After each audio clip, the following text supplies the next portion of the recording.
currently residing in the United States here in Maryland, and I'm here to testify of God's goodness in the life of Praise Ndifo. Praise Ndifo was admitted in the hospital on October 31st. She contracted 2 viruses, adenovirus and parainfluenza, so they affect the lungs, and so she could not breathe properly. Her oxygen level kept going below 92 and going below 90s, and she was on oxygen. Along the line, her hemoglobin level became severely low, and that was not seen on time. However, it contributed to breathing difficulty, and she was rushed to the ICU. While in the ICU, she got worse. We kept playing Pastor Jerry Eze. Pastor, we just want to thank God for using you. While in the ICU, they had to place her on life support.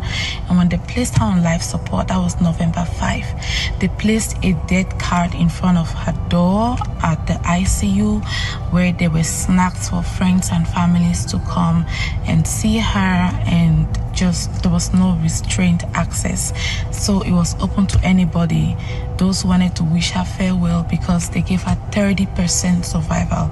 It was that bad. My daughter literally died, and nurses came in and they told me, Mom, take heart.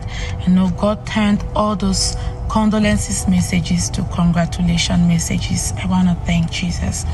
So she stayed on life support for 3 weeks. We kept praying. I kept playing old prayer messages from NSPPD, any messages showing, oh Lord, show me mercy, any word of knowledge on respiration. I keyed into everything, and I also begged God, although he had shown me victory, I begged him from a word of knowledge, just one word of knowledge, to hold on to the verses and scriptures he had given to me. Lo and behold, while following, Pastor mentioned Praise case, and whoever he was speaking to in the ICU, show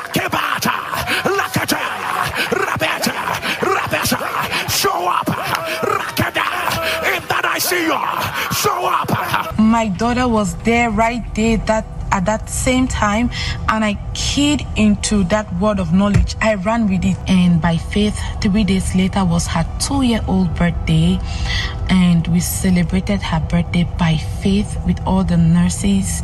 Praise woke up, and her healing was so miraculous, because it's difficult to recover from long-term life support. They had to give us open our minds to options of re-intubation and traching. She had acquired pneumonia while on the ventilator, and so with the pneumonia, parainfluenza and adenovirus, that was a lot.